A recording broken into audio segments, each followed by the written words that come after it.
Your biggest problem as a new startup activewear brand is not going to be the marketing and getting the attention.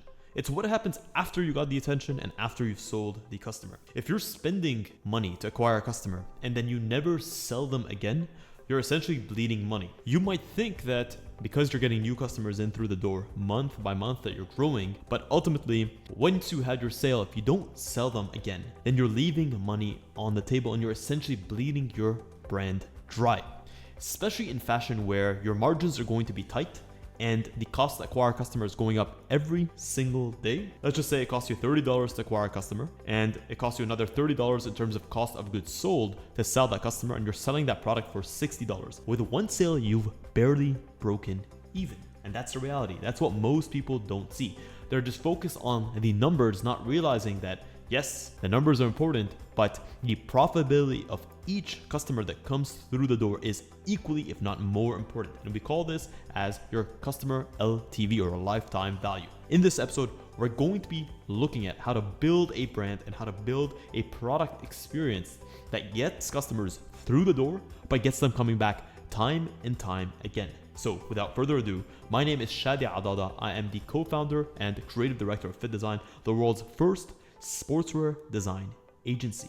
We help brands go from an idea to a physical product in under 30 days, and this is what we're going to be discussing in today's episode. The first thing that we have to understand is the cost of acquisition is undoubtedly going to rise year after year, quarter after quarter, right? Every single time that you run a paid ad, you're ultimately playing a game that you don't control. You're playing by Google rules, or you're playing by Meta's rules, or Snapchat's rules, whatever platform you're advertising on. And as CPMs go up, as competition increases, as your ROAS actually decreases, and if you're only monetizing your customer once, you're losing money. And like the example I gave you before, if it's going to cost you $30 to acquire a customer and they buy a $60 product that costs you $30 to fulfill on, you are barely breaking even.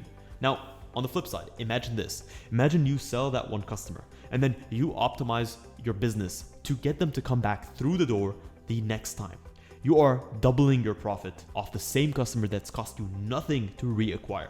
And then if you do that a third time, a fourth time, you have multiples on your investment. Whereas most brands focus on the initial sale, you should be optimizing your business for sale 5 and 10 and 20. Number two, and in business terms, we have to understand that most brands are burning their best leads, and this is their own existing customer base. So what most brands do is they launch, they run an ad campaign, they chase new traffic, they ultimately push promos, they drop new products time and time again, and they forget about the people who have already purchased. They don't go out of their way to give them a great sales and after sales experience. That's a huge mistake, because ultimately, and you'll know this as a customer yourself, if you trust a business to buy from them the first time and they give you a great experience, you are 5-10 times more likely to repurchase from that brand without thinking and without being sold to again. But on the flip side, when you deliver a weak product, when you ship your product late, when you ignore them as soon as the transaction comes through, you are leaving a lot of money on the table because you're burning the cheapest lead you'll ever reacquire, which is going to be your customer. So what does retention actually look like from a product perspective? Retention in customer terms does not necessarily start with your email follow-up sequences. It starts with your product and your purchasing experience. If your product feels great, right? It performs as intended and maybe even exceeds expectations. If it fits great, if it looks and feels premium, and if it holds up over time, then you're already winning half of the battle. So here's how top brands actually take their existing product base and their brand and how they turn it into repeat customer purchase engines. Number one is they take and they refresh their core styles with new colors, collection after collection, season after season. They keep their product base essentially the same, but they rotate colors seasonally. If you look at Lululemon, for example, they have what are known as their core colors and their seasonal colors. Skims does the same.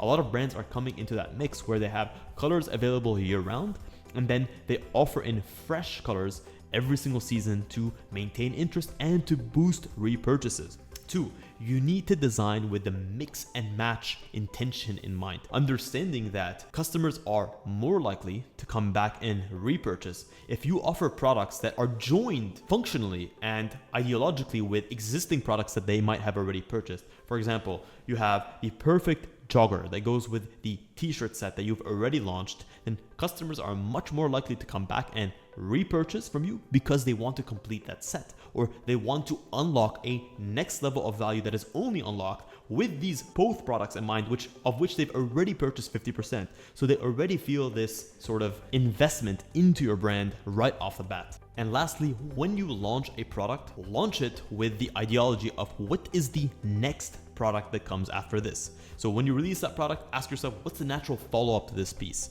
Design a system that allows you to create products that have a natural successor to them.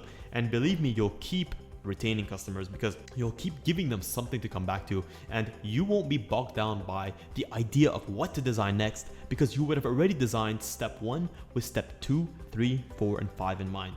Next up, you must build retention into the customer experience, into their purchasing experience. So yes, you have your product catalog checked and it's optimized for retention, but now it's about how your customer engages and interacts with your brand and how that maximizes the chances that they'll come back to you. Number 1 can be offer seamless and easy rebuy paths. So that means when they come back into your website, their website or their profile with you automatically loads. It automatically remembers what they purchased last. It automatically remembers their size. It gives them an easy way to one-click reorder existing styles that you might know that they had a great experience with. It gives them restocks on their favorite items, or it gives them a buy it again flow through email marketing that makes it easy for them to purchase new colors or to repurchase the same product. Number 2 is use try now, buy later options to entice them to purchase new colorways of products to test out. So if you know that they have already purchased a great product, you might give them the opportunity to try, this color and this color and this color of this product, and then to return the ones that they don't want. That way, when you launch new colors of a product that you know customers have purchased in the past, you make it that much easier for them to just take it on a whim and to try it on. And if they like it, they keep it and you make the sale. And if they don't like it, you return it. At the same time with Klarna, it makes the barrier to entry, right? The amount of investment upfront to repurchase an item that you already know they want, but they might be in a, maybe it's the end of the month and they don't have as much liquidity or they don't have as much cash on hand. Then giving them a split payment option just makes it that much easier for them to say, okay, I'm gonna go for it. It's a great product, it's a great color, and I've been curious to try it out. Last but not least is ask for feedback and actually add on it. This does 2 things. Number 1, or actually it does 3 things. Number 1, by reaching out, you're re-establishing touch points. 2, by re-establishing touch points, you're also then opening up that conversation with the customer, and by asking for feedback, you're showing them that you care, and then by acting on the feedback, you're actually making a better customer and product experience that ultimately enhances the efficiency and the efficacy of your business overall. What are some real brands that actually do this in the marketplace that win just purely on customer retention? And before we get into that, if you have had the idea of starting your own activewear brand and you want to go from an idea to a physical product of a sample in your hands in under 30 days, you can get a quote from us directly through the link below. We have limited spots, but if you want to get a quote from us and then get on a call and see if we would be a good fit to work together to help you go from your idea to a physical product, you can check the link below. So let's get back into it. The brands that are optimized for retention are the brands that you're seeing scale. It's brands like Lululemon that have their core products like their Align pant, their ABC pant, right? All of the best-selling styles that they come out with year upon year in different prints and different colors. These are core products that customers know and love and that they can recommend to their friends openly. 2, it's going to be the Gymshark, right? Gymshark has phenomenal products from their Seamless to their legacy items to their Onyx collection that they come out with that have proven demand and that do exceptionally well. Bandit Running, even though they're a niche brand, they're built on a cult and they understand their customers and what they want, and they create smart product paths that keep customers coming back and that evolve with their athletes and they get better over time, that make their customers more likely to come back as opposed to trying to have to acquire new customers every single time. Growth ultimately doesn't necessarily just mean more customers. It means taking the customers that you've sold and selling them again. It's not about acquiring new customers, about keeping the ones that you already have. Retention ultimately is not just cheaper, it's also the smarter decision for your business. And when you figured out retention, adding in new customers is so much easier because you're actually turning a profit from your ad spend. You actually know that every single dollar that you invest, you actually make 4 back, 5 back, 10 back, as opposed to just barely breaking even. So design your product and your experience and your strategy to make people come back. This is what separates the brands that scale from the brands that just end up endlessly burning money on cash and end up going out of business because of poor cash flow.